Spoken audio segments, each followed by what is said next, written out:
After her wedding falls apart due to her fiancé's betrayal, Jasmine's life takes an unexpected turn when she helps a desperate father find his lost son in a park. As she navigates new love, complex family dynamics, and professional challenges, she discovers that sometimes the most beautiful stories emerge from life's biggest disappointments. But before we continue with this story, make sure to hit subscribe and let us know in the comments where you're watching from today. The morning sun peeked through the windows of the bridal suite at the Golden Rose Hotel. Jasmine Carter stood in front of the mirror, her white wedding dress sparkling in the light. This was supposed to be the happiest day of her life. At 35, she had finally found the man she thought she would spend forever with, or so she believed. "You look beautiful, honey," said Martha, Jasmine's mother, dabbing at her eyes with a tissue. "Marcus won't know what hit him when he sees you walking down that aisle." Jasmine forced a smile, but her stomach was in knots. Something felt off. She had woken up to a strange text message from her best friend Sarah, asking to speak with her urgently. Sarah hadn't shown up for the morning preparations, which wasn't like her at all. "Mum, could you give me a minute? I need to make a phone call," Jasmine said, reaching for her phone. As soon as Martha left the room, Jasmine dialed Sarah's number. Her hands were shaking. "Jasmine, thank God you called." Sarah's voice was thick with emotion. "I've been trying to figure out how to tell you this all morning."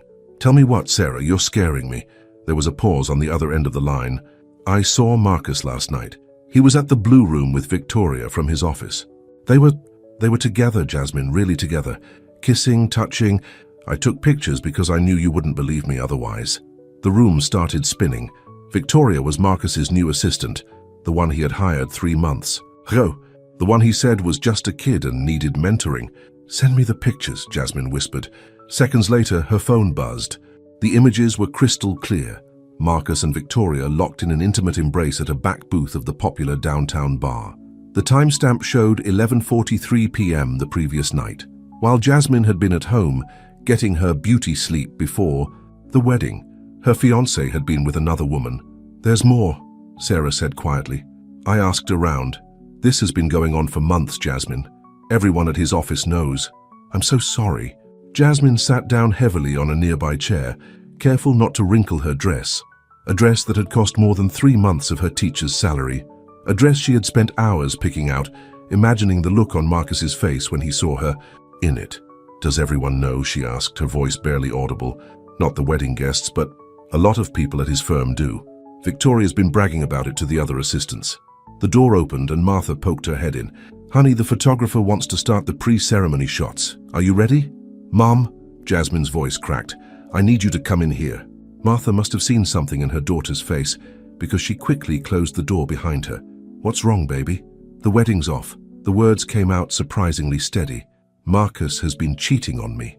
Sarah has proof." Martha's face went from confusion to shock to anger in the span of seconds. "That no good son of a—" She stopped herself, took a deep breath, and sat next to her daughter. "What do you need me to do? Tell everyone to go home. Make up whatever." "Excuse you want, I can't face them right now." "Of course, sweetheart. But what about Marcus? Don't you want to confront him?" Jasmine looked down at her phone where another message from Sarah waited. "Actually, yes. Yes, I do." 20 minutes later, still in her wedding dress, Jasmine marched through the hotel lobby toward the groom's suite. Her mother had tried to convince her to change first, but Jasmine refused. She wanted Marcus to see her exactly like this, to understand exactly what he was throwing away. She didn't bother knocking. Using the keycard she had for emergencies, Jasmine threw open the door. Marcus was there with his groomsman, adjusting his bow tie in the mirror. He turned at the sound of the door, his face breaking into a smile that quickly died when he saw her expression. "Jasmine, what are you doing here? It's bad luck to—" "Bad luck?" Jasmine's laugh was hollow. "No, Marcus. Bad luck is what you're about to have when I tell everyone what you've been doing with Victoria." The color drained from his face. His groomsman, sensing the tension, started inching toward the door. "It's not what you think," Marcus started, but Jasmine held up her hand. "Save it. Sarah saw you last night. She has pictures. And apparently half your office has known for months while I walked around like an idiot, planning our perfect wedding. Jasmine, please, we can talk about this. Victoria means nothing to me. You're right about one thing. We're going to talk. But first, I'm going to walk into that ballroom full of our friends and family. and I'm going to tell them exactly why this wedding isn't happening, and then you're going to watch me walk away, just like I should have done the first time you lied to me about working late at the office. Marcus stepped forward, reaching for her arm. Don't do this. Think about how it will look. Jasmine jerked away from him. How it will look? I'm not the one who should be worried about appearances, Marcus. By the way, I already called your mother. She's waiting in the ballroom. I think she's especially excited to hear about how her perfect son has been behaving. The mention of his mother made Marcus pale even further. If there was one person he feared disappointing, it was his mother, the society matron who had pushed him into law school and monitored his social climbing with razor-sharp attention. Please, he whispered, I'll do anything. You already did. Everything, Jasmine replied. Everything to destroy us. With that, she turned and walked out of the room, her head held high. Her mother was waiting in the hallway, ready to support her, but Jasmine didn't need it. For the first time since receiving Sarah's call, she felt strong. Yes, her heart was broken. Yes, she would cry later. But right now, she was going to show everyone exactly who Jasmine Carter was. A woman who refused to settle for lies and betrayal, even if it meant walking away from what she thought was her happy ending. As she entered the ballroom, 200 faces turned to look at her. Some already knew something was wrong. Her mother had started quietly telling people the wedding was cancelled, but most were still in the dark, waiting for a ceremony that would never happen. Jasmine took the microphone from the band's lead singer and faced the crowd. I'm sorry to tell you that there won't be a wedding today, she announced, her voice clear and strong. I've just learned that my fiancé has been having an affair with his assistant for the past 3 months. I know many of you traveled far to be here, and I'm sorry for the inconvenience. The reception hall will still be serving lunch, so please, enjoy the meal. Consider it my parting gift. As for me, I have somewhere else to be. With that, she handed back the microphone, turned on her heel, and walked out of the ballroom. She could hear the gasps and murmurs behind her, could practically feel the shockwaves rippling through the crowd, but she didn't look back. In the lobby, she pressed the button for the elevator. As the doors opened, she heard Marcus calling her name. She stepped inside and pressed the button for the ground floor. The last thing she saw before the doors closed was Marcus's face, twisted with panic and regret. Outside, the spring air was crisp and clean. Jasmine took a deep breath, then another. Her wedding dress rustled around her feet as she walked down the street, not sure where she was going, but knowing she needed to move, to get away from that hotel and everything it represented. She ended up at Jefferson Park, a beautiful green space in the heart of the city. Couples walked hand in hand along the paths, children played on the swings, and elderly men played chess at concrete tables. Normal life going on while her world had just imploded. That's when she heard it. A man's voice, frantic and scared, calling out a name. Leo! Leo! Where are you? Jasmine turned toward the sound, and her life changed forever. Leo! Leo! Where? Are you? The man's voice cracked with desperation as he ran through Jefferson Park. Jasmine watched as he stopped nearby, running his hands through his dark hair. He wore an expensive suit that was now wrinkled and dusty, his tie loose around. His neck, his face was a mask of pure panic. Are you looking for someone? Jasmine called out, momentarily forgetting her own troubles. The man turned to her, his eyes wild with worry. My son. He's 7 years old, wearing a blue t-shirt and jeans. I looked away for a minute to take a business call, and when I turned back, his voice trailed off. I'll help you look, Jasmine said, gathering up her wedding dress. What's his name? Leo. I'm Ethan. Ethan Grayson. He barely seemed to notice her bridal attire, too consumed with worry for his son. We need to call the police. Let's check the playground first, Jasmine suggested, her teacher's instincts kicking in. Kids often get distracted by the swings. Hand slides. They hurried toward the playground, calling Leo's name. Other parents started to take notice, joining in the search. Jasmine's dress was getting dirty from the park paths, but she didn't care anymore. Does Leo have any favorite spots in the park? She asked as they walked. Ethan's face fell. I don't know. I don't bring him here often enough. My assistant usually brings him while I'm at work. There was such raw pain in his voice that Jasmine's heart ached for him. It's okay, we'll find him. They searched for another 10 minutes, checking every corner of the playground. No Leo. Ethan was about to call the police when Jasmine spotted something. A small figure sitting at a bench near an ice cream cart, half hidden behind some bushes. Is that him? She pointed. Ethan's face lit up with relief. Leo! He ran toward the bench with Jasmine following more slowly in her cumbersome dress. The little boy looked up as his father approached. He had Ethan's dark hair and sharp features, but his eyes were softer, more vulnerable. "Dad?" "Leo, thank God." Ethan pulled his son into a tight hug. "I was so worried. Why did you run off like that?" Leo's lower lip trembled. "You promised we'd spend the whole afternoon together, but then you got another work call, and you always take work calls, and you never have time for me," and the boy burst into tears. Ethan looked helpless, holding his son but clearly unsure how to handle the emotional outburst. Jasmine stepped forward, her teacher's experience guiding her. "Hi Leo, I'm Jasmine. Your dad was really scared when he couldn't find you. He ran all over the park looking for you." Leo looked up at her, his tears slowing. "Why are you wearing a wedding dress?" "That's a long story," Jasmine said with a small smile. "But right now, I think you and your dad need to talk. Sometimes grown-ups make mistakes, but that doesn't mean they don't love you very much." Ethan shot her a grateful look. "She's right, buddy. I'm sorry about the phone call. I shouldn't have taken it. You're more important than work. You always say that," Leo mumbled. "But you never mean it." Ethan flinched as if he'd been slapped. He sat down on the bench next to his son, still holding him close. "I know I've broken a lot of promises, but I want to do better. How about we get some ice cream and talk about it?" Leo's eyes lit up slightly. "Really? No more phone calls?" "No more phone calls," Ethan promised, pulling out his phone and turning it off completely. In fact, he loosened his tie completely and took it off, then removed his suit jacket. "No more business, Mr. Grayson, for the rest of the day. Just Dad. Can Miss Jasmine have ice cream with us?" Leo asked suddenly. "She helped find me and she looked sad." Ethan seemed to finally notice Jasmine's tear-stained face and dirty wedding dress. "I'm so sorry. I was so worried about Leo. I didn't even ask. Are you okay?" Jasmine tried to smile, but her lips trembled. The events of the day came crashing back. "Not really, but helping find Leo made things a little better." "Then you definitely need ice cream," Leo declared, with the certainty only a 7-year-old could muster. "Dad always says ice cream makes everything better." "Please join us," Ethan said softly.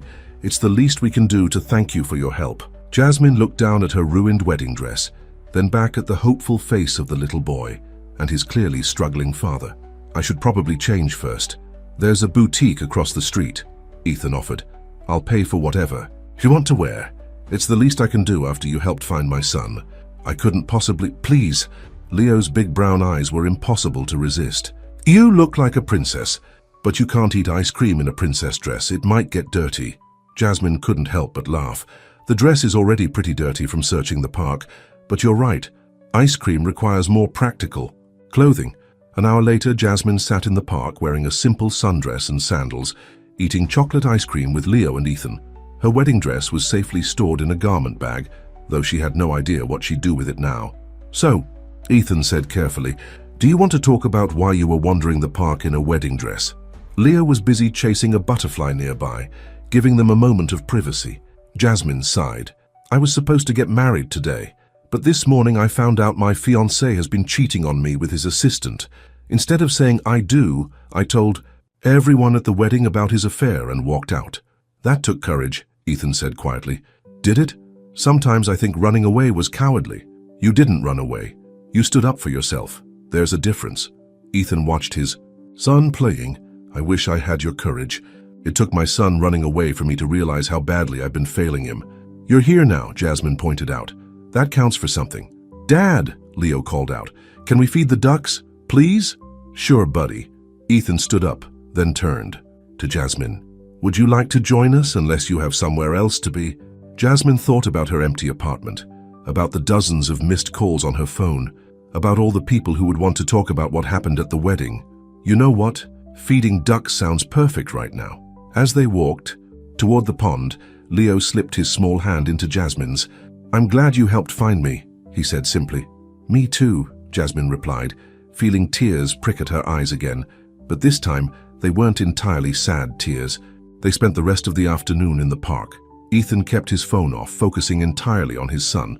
He was awkward at first, clearly unused to sustained interaction with Leo, but he tried. And when he didn't know what to do or say, Jasmine found herself naturally stepping in, bridging the gap between father and son. As the sun began to set, Leo yawned widely. "Time to head home, buddy," Ethan said. picking up his son. "Will we see Miss Jasmine again?" Leo asked sleepily.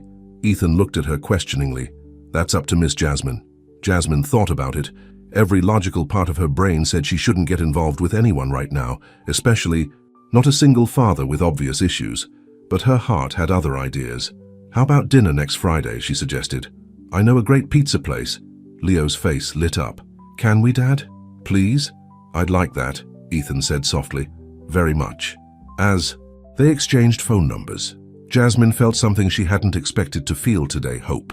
Her wedding day had turned into a disaster, but somehow it had also led her to this moment, with a sleepy 7-year-old smiling at her and a man who seemed just as lost as she was, but who was trying to find his way.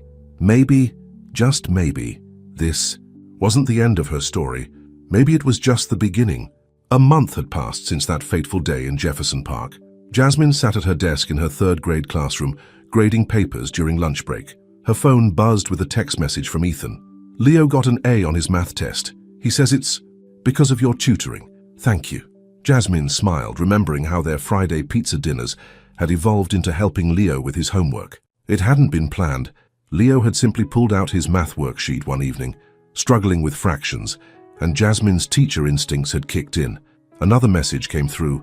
"Having dinner at my place tonight. Leo's making his world-famous spaghetti. Wouldn't miss it," she replied, her heart warming at the thought. Sarah, who was having lunch with her in the classroom, noticed her expression. "Let me guess, another text from Mr. Tall, dark and complicated." "He's not complicated," Jasmine defended, though they both knew it wasn't true. "Honey, he's a workaholic single dad with trust issues and an ex-wife who's still in the picture. That's the definition of complicated." Sarah took a bite of her sandwich. "I just don't want to see you get hurt again. It's only been a month since Marcus." "This is different," Jasmine insisted. "Ethan and I are just friends. He needs help with Leo and I need the distraction." "Right, because friends look at each other the way he looks at you when he thinks no one's watching." Sarah raised an eyebrow. "Just be careful, okay?" Later that evening, Jasmine stood in Ethan's impressive kitchen, watching Leo carefully stir the pasta sauce while wearing an oversized chef's hat. Ethan hovered nearby, clearly nervous about his son being near the stove. "Dad, you're doing it." "Again," Leo complained. "You promised to let me cook." "He's fine, Ethan," Jasmine assured him. "I'm right here watching him." Ethan relaxed slightly, but his phone buzzed before he could respond. His face fell as he read the message. "Work?" Jasmine asked, already knowing the answer. "Thompson Industries wants to move up the merger timeline. They're calling an emergency board meeting." He looked at Leo, who had gone very still at the stove. "Buddy, I'm so sorry."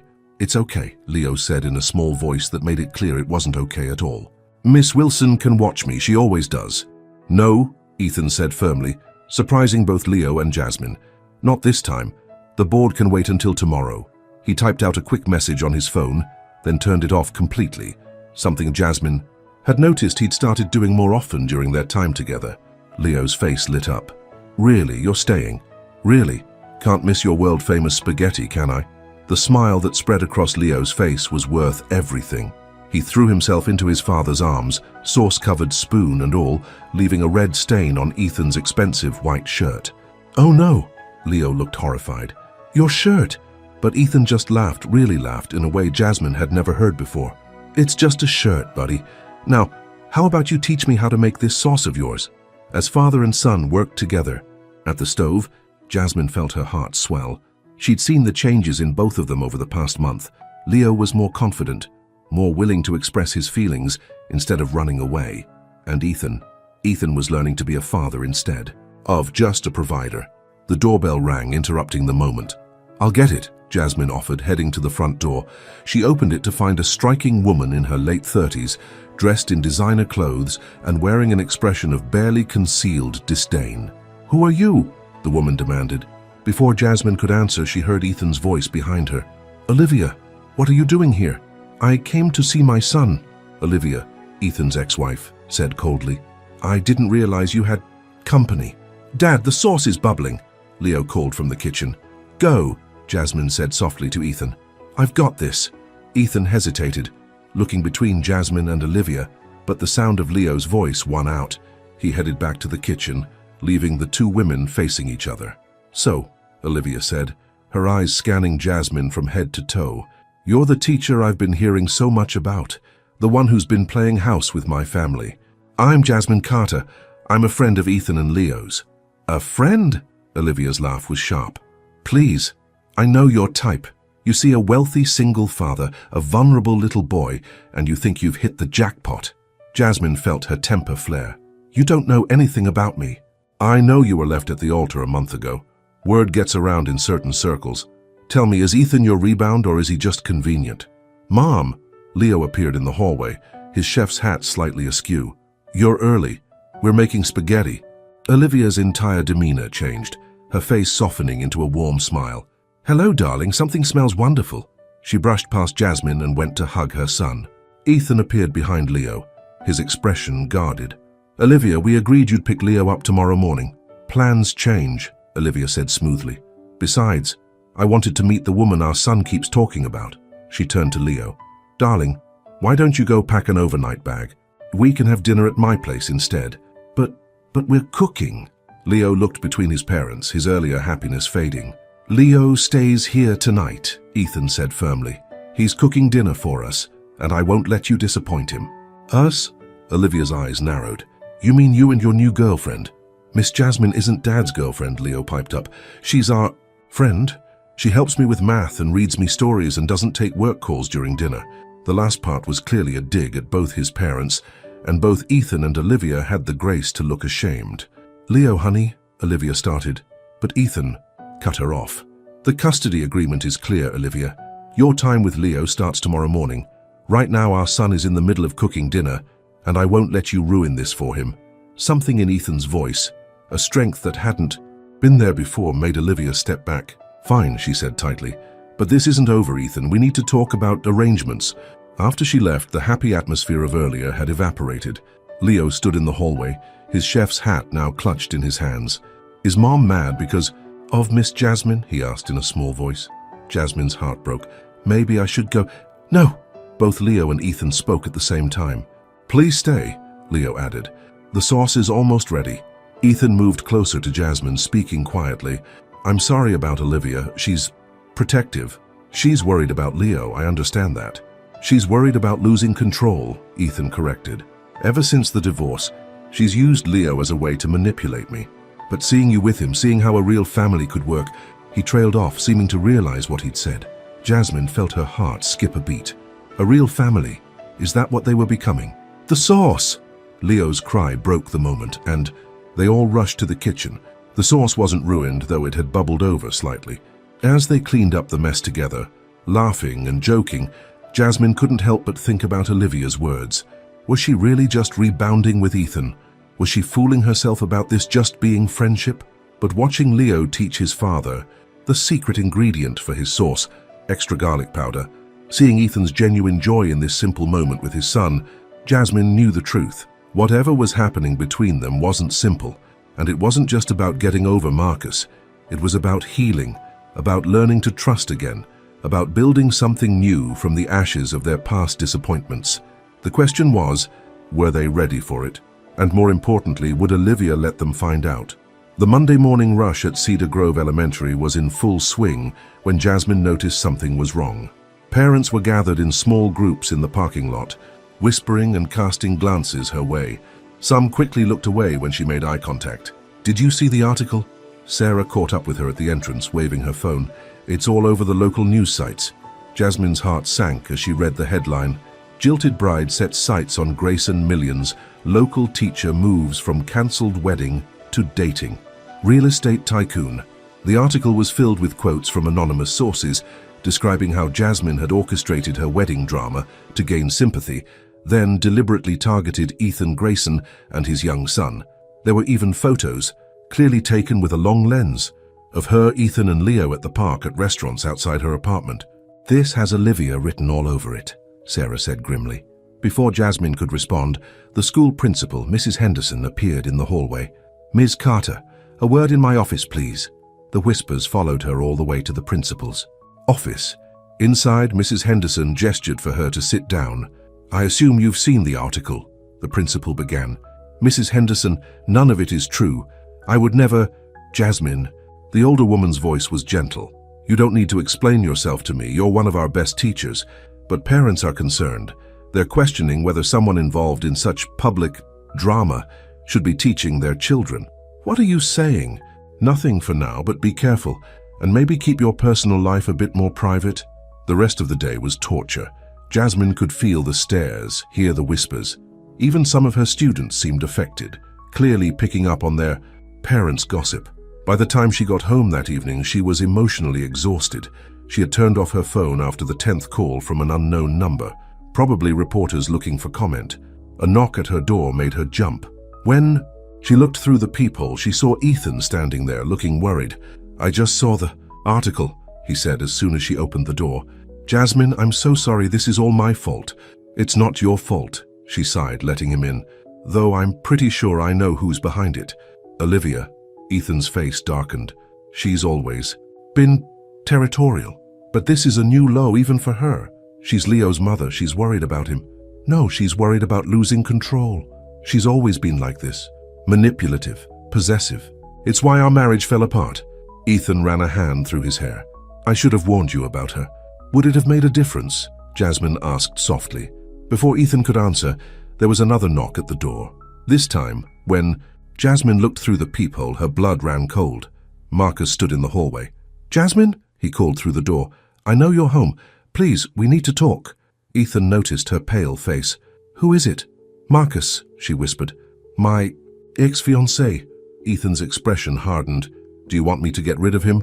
Part of her did, but another part, "No, I need to handle this myself." She opened the door. Marcus looked exactly as she remembered. Handsome, well-dressed, confident. But now she could see something else too. The calculation behind his charming smile, the self-interest masked as concern. "What are you doing here, Marcus?" "I saw the article," he said. "About you and Grayson." "Jasmine, you're making a huge mistake. This guy's got a reputation." He stopped short when he saw Ethan standing behind her. "Mr. Grayson," Marcus said, his tone changing completely. "I didn't realize clearly." Ethan's voice was cold. "Would you like to finish what you were saying about my reputation?" Marcus straightened his tie nervously. "I'm just concerned about Jasmine. After everything we've been through." "Everything we've been through?" Jasmine couldn't believe what she was hearing. "You mean how you cheated on me with your assistant? How you lied to me for months? How you let me plan our entire wedding while you were seeing someone else?" "That was a mistake," Marcus pleaded. "I've ended things with Victoria. I've been trying to call you to explain." "There's nothing to explain." Jasmine's voice was steady now. "You know what? I should thank you. If you hadn't shown your true colors, I might have married you. I might have spent years believing your lies, never knowing the kind of man you really are." "Is that what this is about?" Marcus gestured toward Ethan. "Revenge? Making me jealous by dating someone richer, more powerful? Not everything is about you, Marcus. In fact, nothing in my life is about you anymore." Jasmine stepped back, closer to Ethan. "Please leave. You're making a mistake," Marcus warned. "This guy, he's just using you. Everyone knows he's still hung up on his ex-wife. You're just a distraction, a way to make her jealous." "That's enough." Ethan's voice cut through Marcus's tirade like a knife. "Leave. Now. Before I call security." Marcus looked like he wanted to say more, but something in Ethan's expression made him think better of it. He turned and walked away, but not before giving them both a look that promised this wasn't over. As soon as the door closed, Jasmine's legs gave out. Ethan caught her, guiding her to the couch. "Are you okay?" "No," she admitted. "My job might be in jeopardy. My reputation is being dragged through the mud, and my ex-fiancé just showed up to warn me about you." She looked at him. "Is he right? About you still being hung up on Olivia?" Ethan was quiet for a long moment. "Olivia and I, it's complicated. We were young when we got married, both focused on our careers. When Leo came along, neither of us knew how to be parents. I buried myself in work. She buried herself in social obligations. By the time we realized what we were doing to each other, to Leo, it was too late." "That doesn't answer my question." "No, I'm not hung up on Olivia," Ethan said firmly. "But she is Leo's mother, and she'll always be part of our lives. The question is, can you handle that?" Before Jasmine could answer, her phone rang, the school's ringtone. With trembling fingers, she answered it. "Ms. Carter?" It was Mrs. Henderson again. "We need to talk about your position here at Cedar Grove." Jasmine closed her eyes, fighting back tears. In just one day, everything she'd built seemed to be crumbling around her. Her job, her reputation, her growing relationship with Ethan and Leo, all of it threatened by shadows from the past. Ethan took her free hand, squeezing it gently. She squeezed back, drawing strength from his presence. Whatever was coming, she wouldn't face it alone. But as she listened to Mrs. Henderson's carefully worded suggestions about taking some time off, Jasmine couldn't help but wonder, was this all too much, too soon? Was she ready for this kind of battle? And most importantly, was what she was building with Ethan and Leo worth fighting for? Looking at Ethan's concerned face, feeling the warmth of his hand in hers, she already knew the answer. The real question was, would they survive what was coming? "The board has called an emergency meeting," Mrs. Henderson said, her voice echoing in the empty classroom. "They want to discuss your situation." Jasmine sat at her desk, surrounded by her students' artwork and projects. After a week of administrative leave, she'd been called in after hours to discuss her future at Cedar Grove Elementary. "My situation?" Jasmine's voice was tight. "You mean the lies being spread about me in the media?" "Jasmine," Mrs. Henderson's face softened. "You know I'm on your side, but 3 more parents have withdrawn their children from your class. The board is concerned about the school's reputation. What about my reputation?" Jasmine stood up, anger finally breaking through her careful composure. "I'm a good teacher. My students love me. Their test scores are among the highest in the district, and none of that matters because of some gossip? It's more than gossip now." Mrs. Henderson handed her a tablet. "This was posted an hour ago." The headline made Jasmine's stomach drop. "Exclusive, the truth about Jasmine Carter. Former fiancé speaks out." The article was worse than she could have imagined. Marcus had given a full interview, painting himself as the victim of Jasmine's social climbing ambitions. He claimed she had been secretly seeing Ethan even before their wedding, that she had orchestrated the whole dramatic scene at their wedding to gain public sympathy. "He's lying," Jasmine whispered. "None of this is true." "I believe you," Mrs. Henderson said gently, "but the damage is done. The board meets tomorrow morning. I'll do my best to defend you, but..." She didn't need to finish the sentence. They both knew what was coming. Jasmine drove home in a daze, tears blurring her vision. When she pulled into her apartment complex, she saw a familiar car parked outside. Olivia Grayson stepped out, looking as polished and intimidating as ever. "We need to talk," Olivia said as Jasmine got out of her car. "I really don't have the energy for this right now. It's about Leo." Olivia's words stopped Jasmine in her tracks. "And Ethan, and what your little soap opera is doing to my family." Inside her apartment, Jasmine watched as Olivia surveyed the modest space with barely concealed disdain. "I'll make this simple," Olivia said, turning to face her. "Leave them alone. Both of them." "Excuse me, you've had your fun, played house with my son, made my ex-husband think he's found something real. But it's time to end this before anyone else gets hurt." "The only one hurting people is you," Jasmine shot back. "You're the one planting stories in the media, aren't you? You and Marcus." Olivia's smile was cold. "Marcus was quite helpful once I explained the situation to him. He still cares about you, you know, wants to protect you from making a huge mistake. The only mistake I made was not seeing through people like you and Marcus sooner." "People like us?" Olivia laughed. "You mean successful people? People who understand how the real world works?" She pulled an envelope from her designer.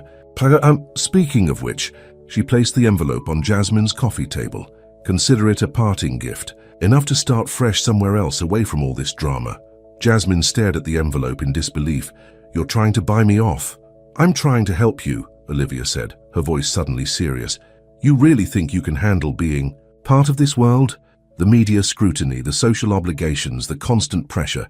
Look what's already happening to your career, your reputation. Get out." Jasmine's voice shook with anger.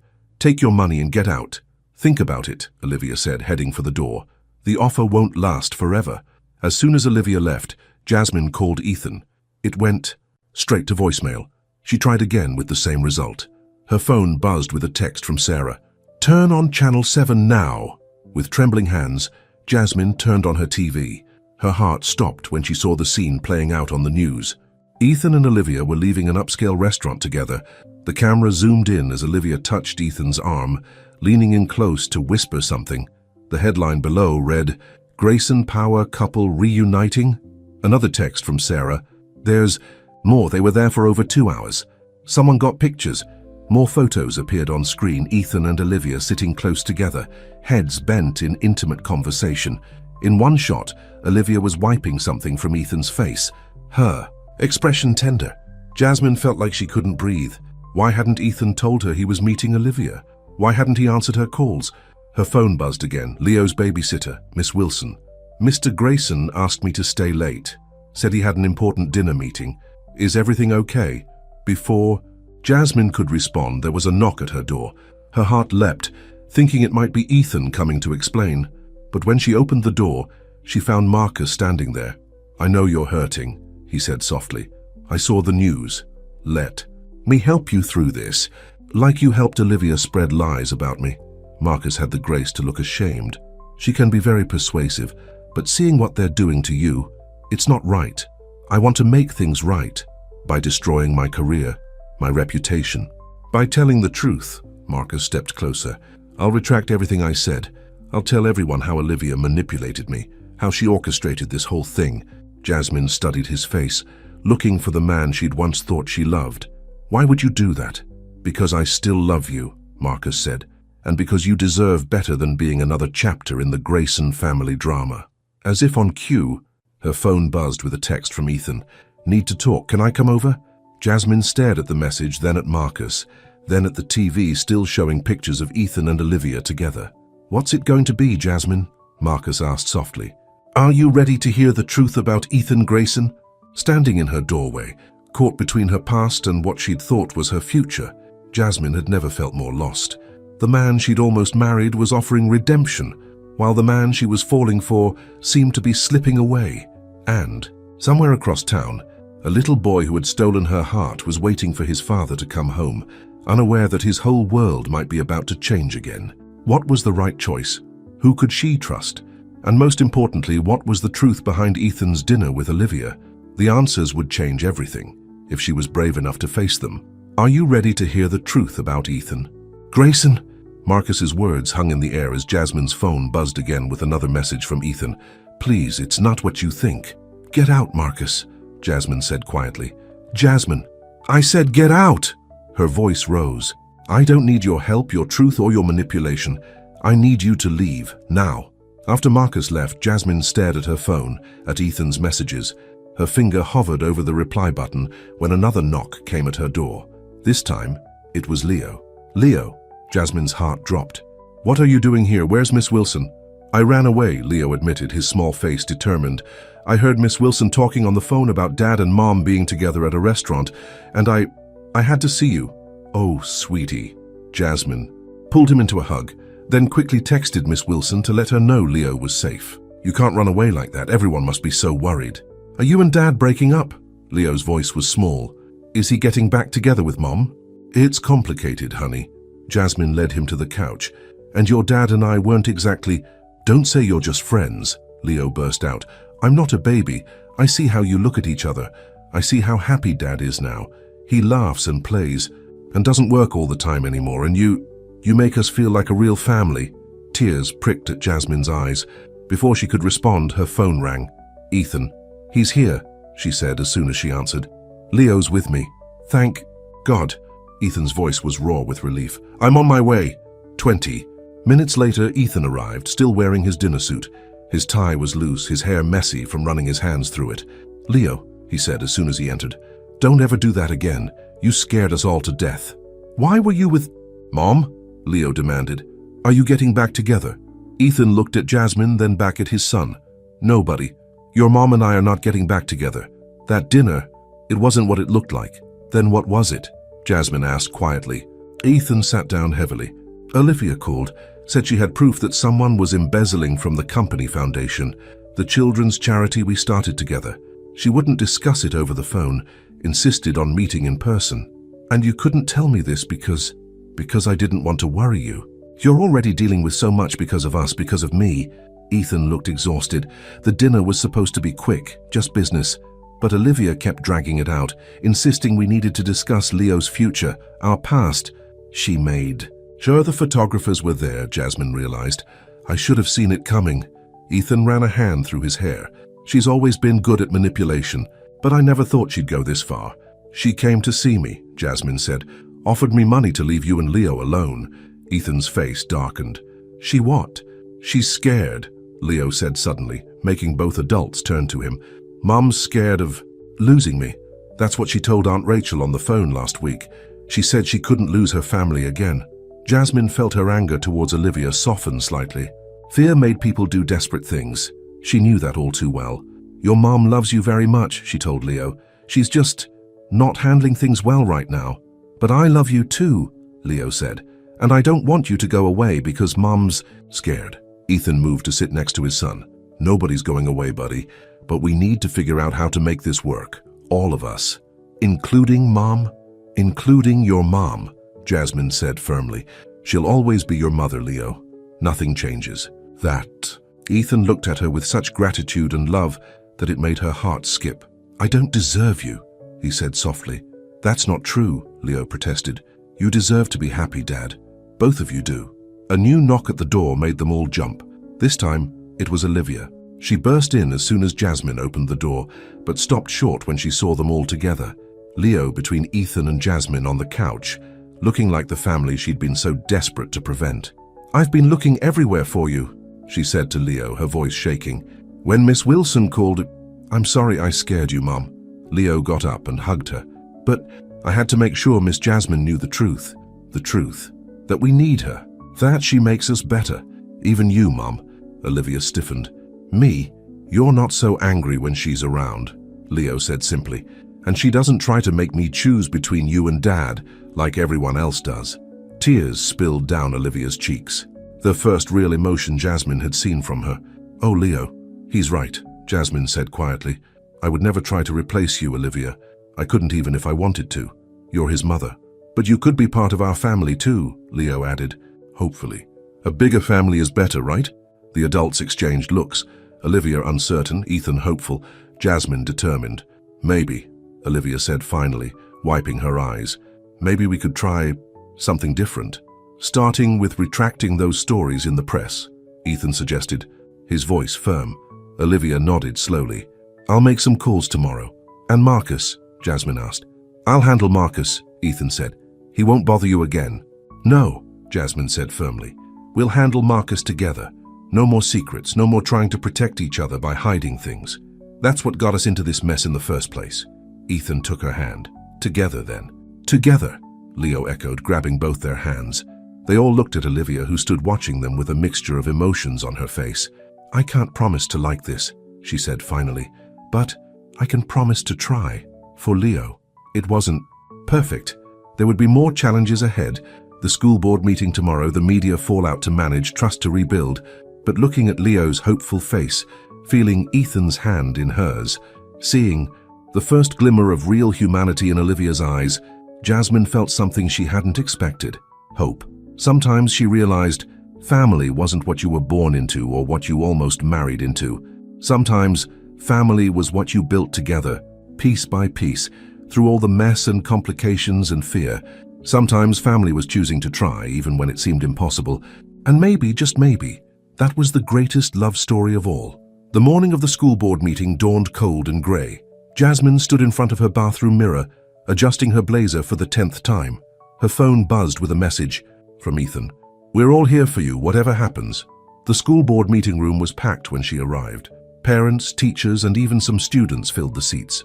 Mrs. Henderson gave her an encouraging nod as she took her place at the front. Ms. Carter, Board President Richards began, his voice stern. We're here to discuss the recent publicity surrounding your personal life and its impact on Cedar Grove Elementary. Before Jasmine could respond, the door burst open. Olivia. Grayson walked in, followed by her lawyer and a man Jasmine recognized as the editor of the local news site that had published the stories about her. I apologize for interrupting, Olivia said smoothly, but I have something to say. The board members exchanged looks. Everyone knew who Olivia was. Her family had donated the library wing. The recent stories about Ms. Carter were false, Olivia announced. They were planted by me and others in an attempt to discredit her. Mr. Phillips here, she gestured to the editor, has signed a full retraction. It will be published within the hour. Murmurs filled the room. Jasmine stared at Olivia in shock.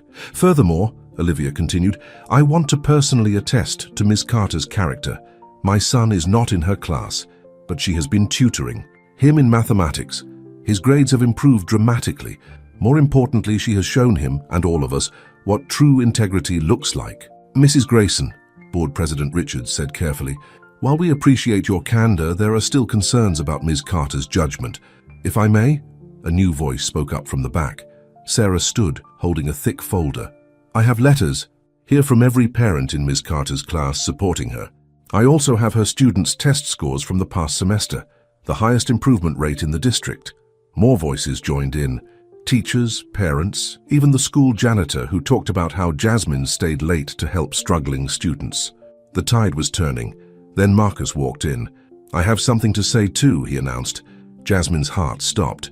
But before Marcus could speak, Ethan stepped in front of him.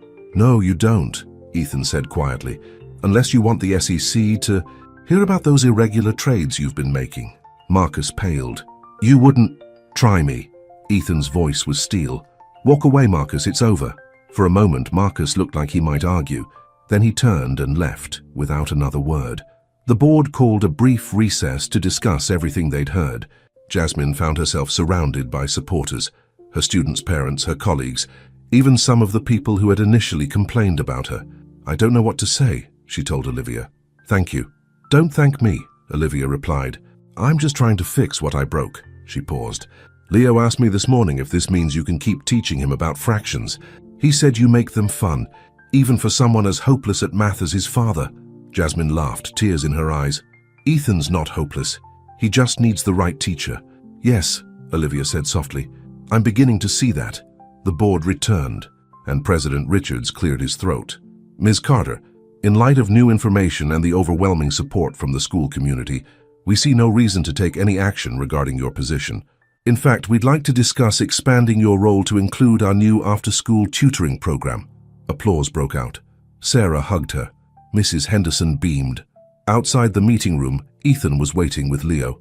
Did you mean what you said? To Marcus, Jasmine asked. About the SEC. Let's just say I had my legal team do some digging after what he did to you. Ethan smiled. He won't be bothering us again. Dad was awesome, Leo exclaimed. He was, like a superhero. We're all pretty awesome, Jasmine corrected, hugging him. Especially your mum today. Speaking of awesome, Ethan suddenly looked nervous. There's something I've been wanting to ask you. He reached into his pocket and pulled out a small box. Jasmine's heart stopped. It's not what you think, he said quickly. It's a key to the house. I know it's soon, and there's still a lot to figure out, but Leo and I were talking.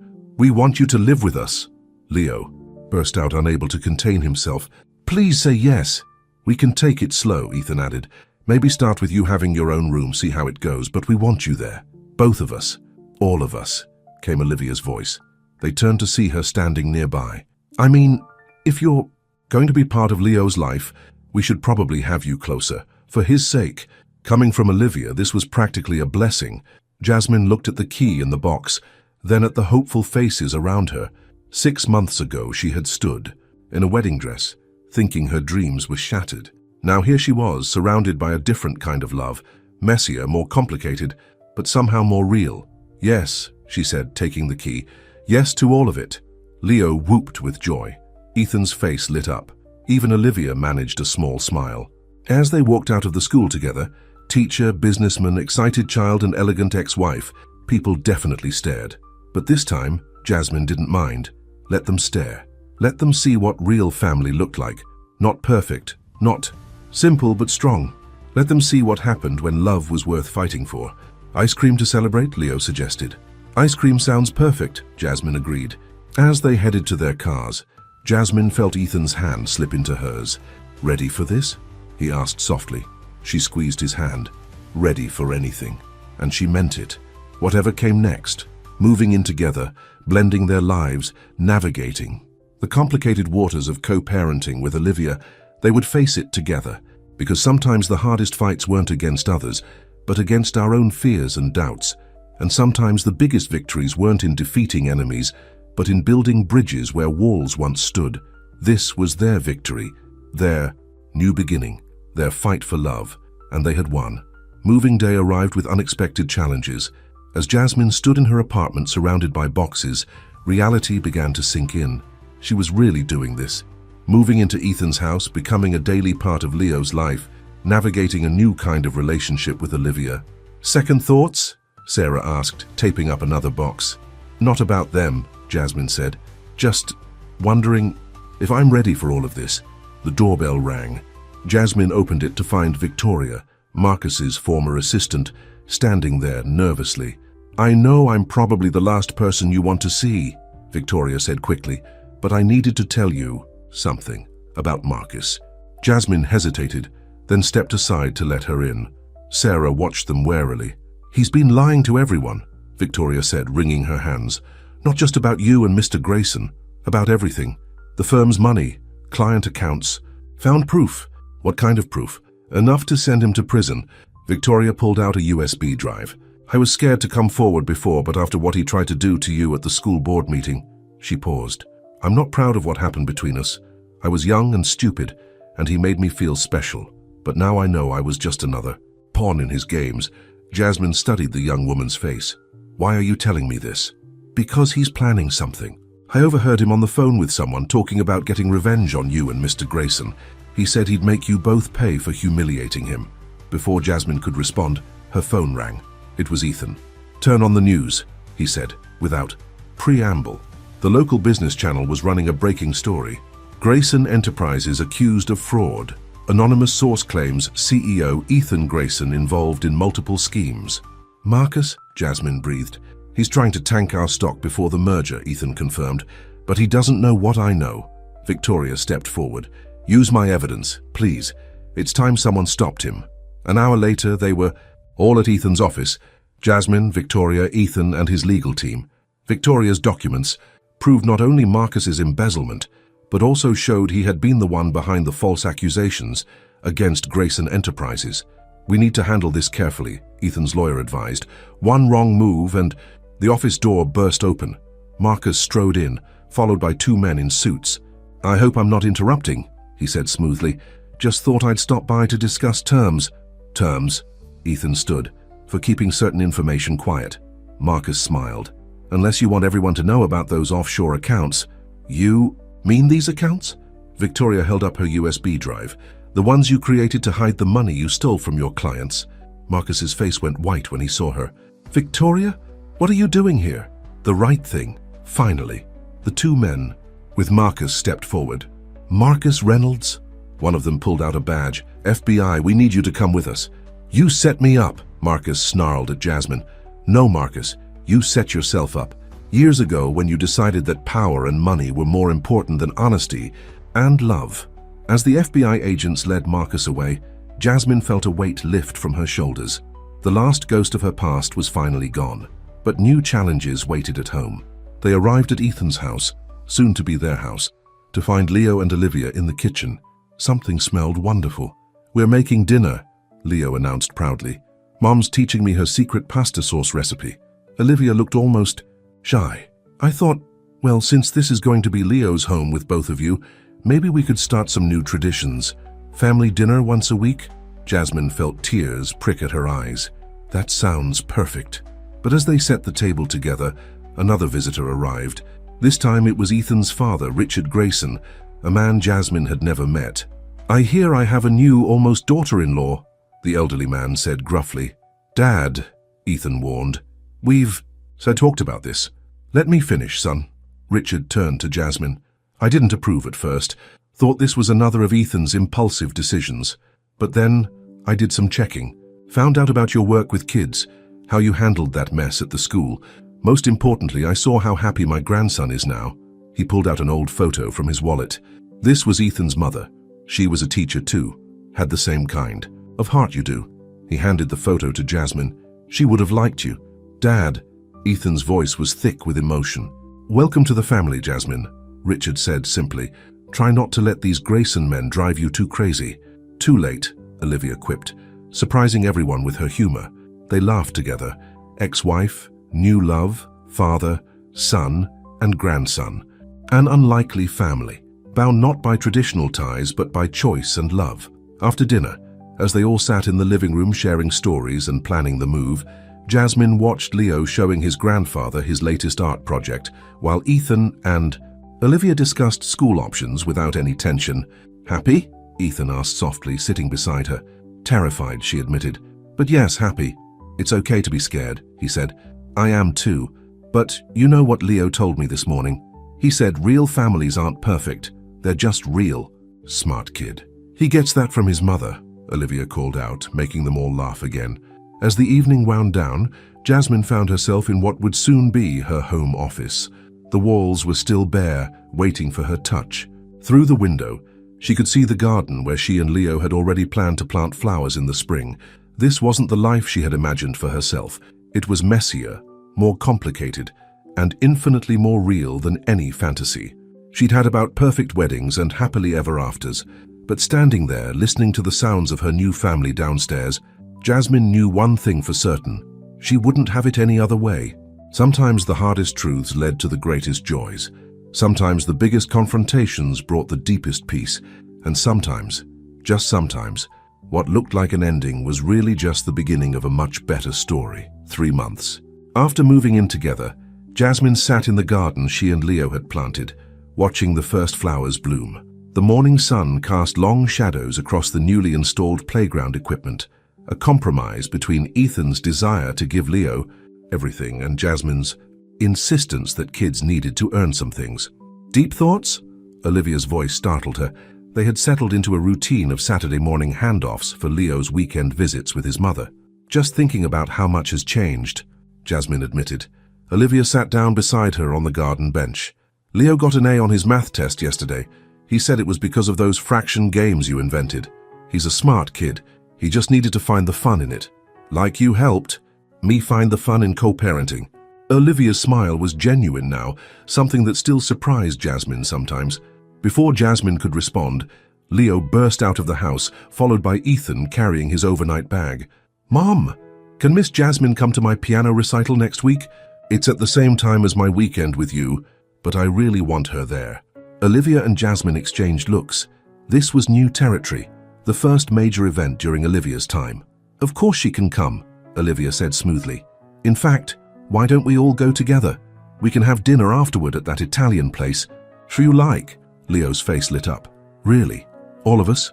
All of us, Ethan confirmed, setting down the bag and joining them. If that's okay with everyone. The way he looked at Jasmine made her heart skip. Even after months together, he still had that effect on her. More than okay, she said. After Leo and Olivia left, Ethan pulled Jasmine close. I have something to show you. He led her to his home office, a room she rarely entered, respecting his need for private space. But today was different. The usual business papers were gone from his desk, replaced by architectural drawings. What's this?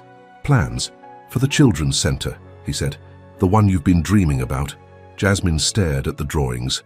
Ever since losing her teaching job, she'd resigned from Cedar Grove despite being cleared, knowing it was time for a change.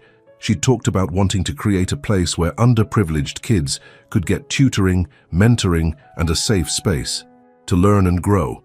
Ethan, the Grayson Foundation wants to fund it, he continued. Full backing, no strings attached.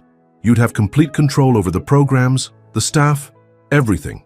But your board already approved it, unanimously, he smiled. Turns out having a former teacher who turned around the foundation's public image and helped catch a major fraudster gives you some pull. Jasmine traced the drawings with trembling fingers. This is really happening? Only if you want it to.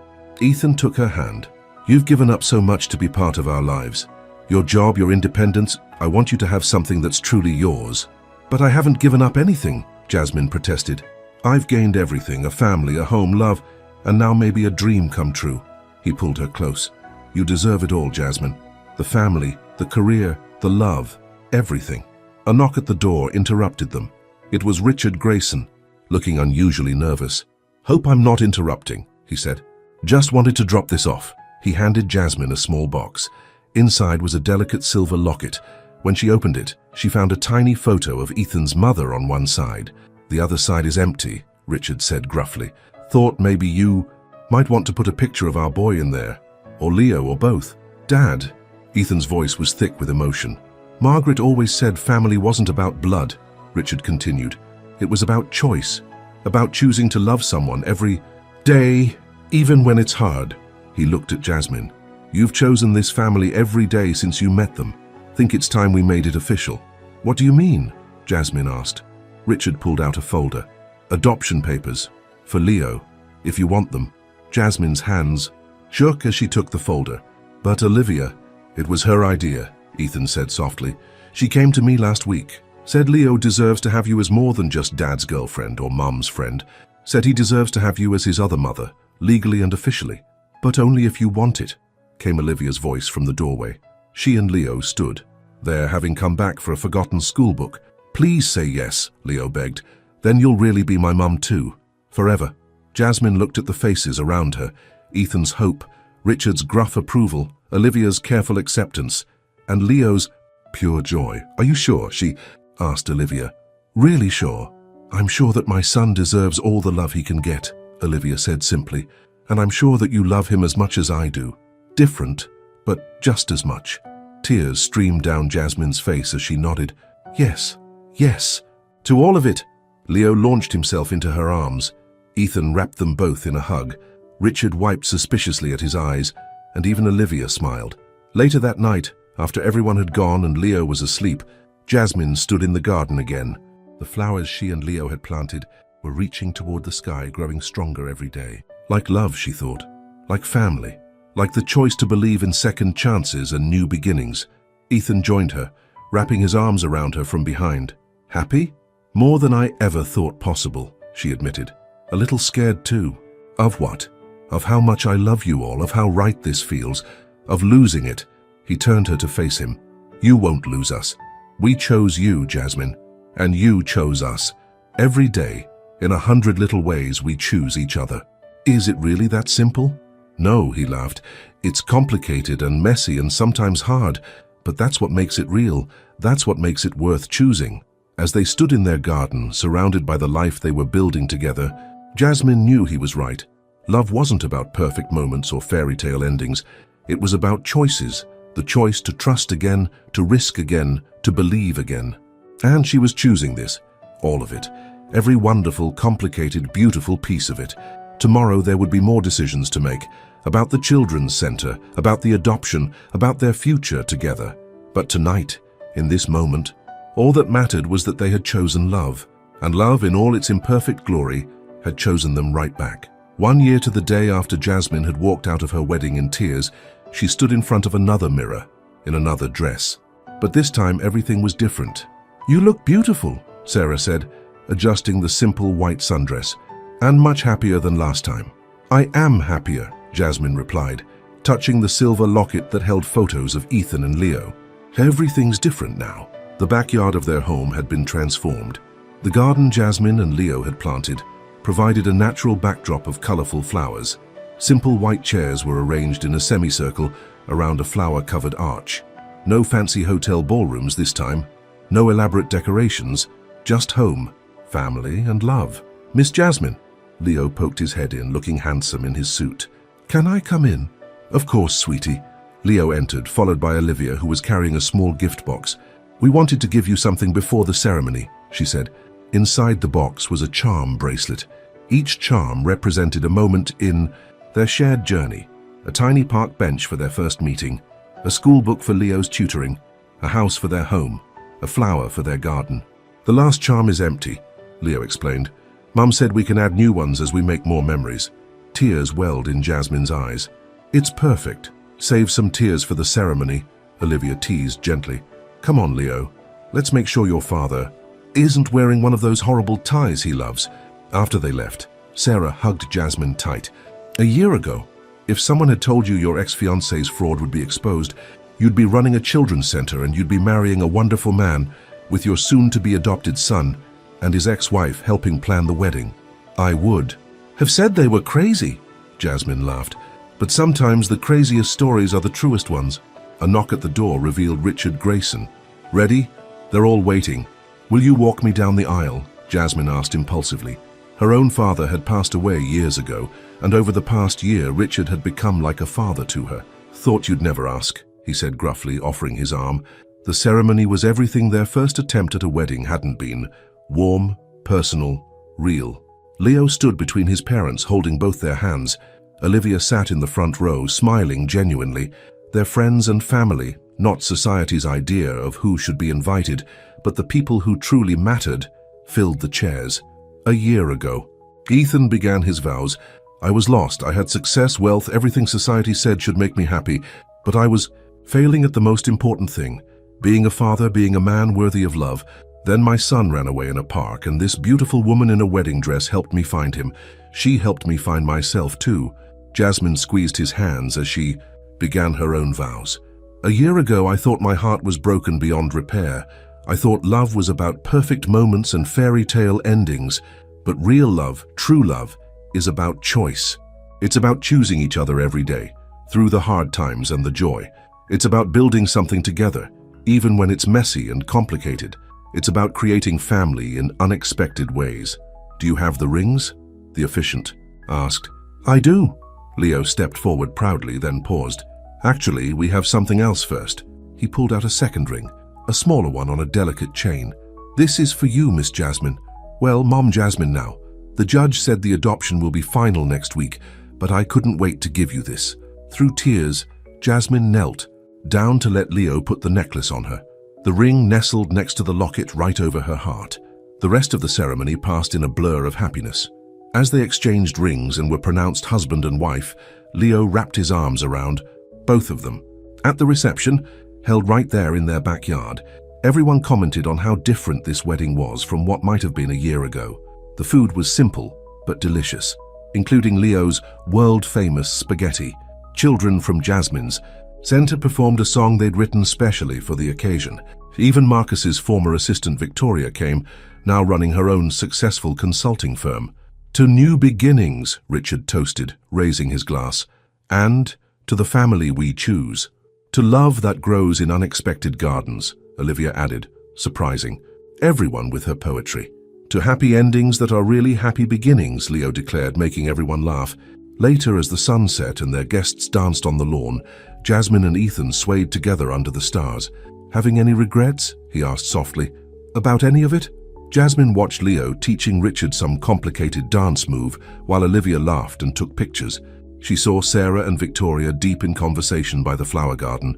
She felt the weight of her new rings, both the wedding band and Leo's gift, and the love they represented. Not a single one, she said. Every step, every choice, every complicated moment led us here, and here is exactly where I want to be. Even with all the drama? Especially with all the drama. She smiled. It makes for a better story. Speaking of stories, Ethan's eyes twinkled. Leo has an announcement he wants to make. Should we let him? On cue, Leo rushed over, barely containing his excitement. Can I tell her now? At Ethan's nod, Leo burst out. We're expanding the children's center. Dad's foundation is funding a whole new wing, and my other mom, is going to teach art classes there. Really? Jasmine looked at Ethan, then Olivia, who had joined them. Really? Olivia confirmed. Turns out retirement from corporate law left me with some free time, and, well, you're not the only one who needed a new beginning. As their guests gathered around to hear the news, Jasmine looked at her family. Her husband, her son, her unexpected friend in her husband's ex-wife, her father-in-law who had become a true father, her best friend who had stood by her through everything, and all the people who had played a part in their story. A year ago, she had thought her life was ending. Instead, it had been just beginning. She had learned that love wasn't about perfect moments but perfect intentions. That family wasn't about blood, but about choice. That happiness wasn't about having everything right, but about having the right people by your side when things went wrong. Most of all, she had learned that every broken promise could lead to a new one, every ended dream could wake you up to a better one, and every shattered heart could be rebuilt stronger than before. As the stars twinkled above their garden and Leo dragged them all onto the dance floor for one last song, Jasmine knew that all of this, was better than any fairy tale. It was real, it was messy, it was complicated, and it was absolutely perfect. The end.